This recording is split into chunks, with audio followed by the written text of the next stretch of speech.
Client question of the week: should I squat with a heel lift?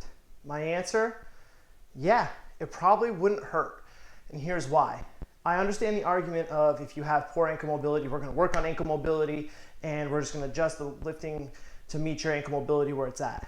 That's great, but there's a big difference between doing ankle mobility unloaded and then a loaded movement pattern requiring ankle mobility. I'm going to say that one more time. There's a big difference between doing unloaded ankle mobility, right? Stretching my ankle, doing some calf work, some gastroc work, working ankle mobility, whatever it might be, and doing a loaded movement that requires ankle mobility, in this case, a squat.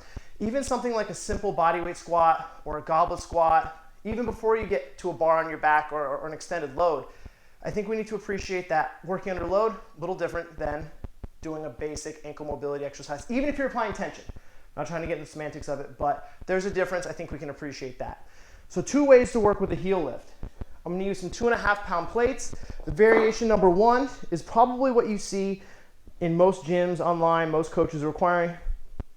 Elevate the heels. That added angle is now instantly what you get in added angle, applicable angle to your ankles. So if I'm elevated and I get an extra 10 degrees, my ankles now get an extra 10 degrees. That's huge.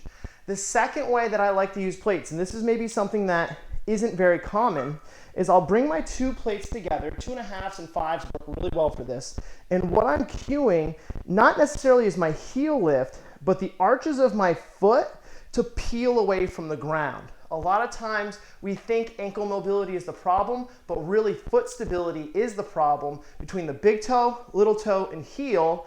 I'm talking as if this is my foot.